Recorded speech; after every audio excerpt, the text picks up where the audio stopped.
Pinasara na ng pulisya ang umano'y love scam hub sa Cebu City na isinawalat ng isang content creator. Iniimbestiga na rin ito ng Department of Information and Communications Technology. Saksi, si Mariz Umal. Mga computer at gadget na lang ang tumampad sa pulisya at iba pang ahensya ng gobyerno nang pasukin nila ang isang gusali sa Cebu City ngayong araw. Wala na silang naabutan na nagtatrabaho roon. Pinasara na rin nila ang opisinang ito na ginagamit umano sa love scam. Napagalaman ng mga pulis na nirentahan lang ang isang area sa second floor ng building at pinasublease pa ito sa nagmamanage ng umano'y scam hub. Nakausap ni Cebu City Police Chief Police Colonel Enrico Figueroa ang babaeng nagpa-sublease ng lugar.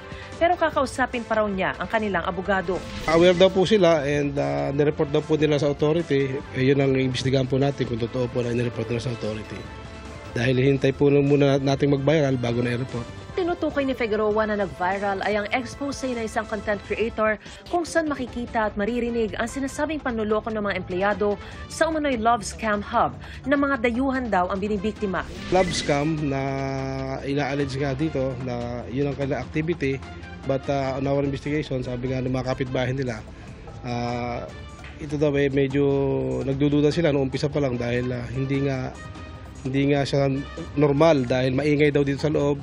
Naka-alarma raw ito ayon sa DICT o Department of Information and Communications Technology. I think in the video, what they caught was they were scamming persons in South Africa. So these are scam hubs and apparently they have a financier.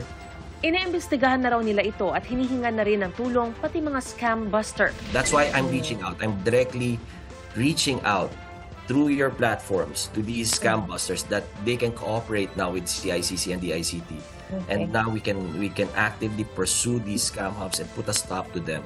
Pinoproseso pa ng mga otoridad ang pagkuha ng cyber warrant para mabuksan ang mga gadget na pinaniniwala ang ginamit sa operasyon. Pinadalahan na rin ng show cause order ang mga nangangasiwa ng building at ang nangupahan na nagpa-sublease na nag-ooperate ng umano'y scam hub. Nakuha na natin yung listahan ng lahat ng mga empleyadong nagtatrabaho dito. Kaya sila ay binibigyan namin ng pagkakataon na linisin ang kanilang pangalan. Kung sila ay walang kinalaman. Para sa GMA Integrated News, ako si Mariz Umali ang inyong saksi.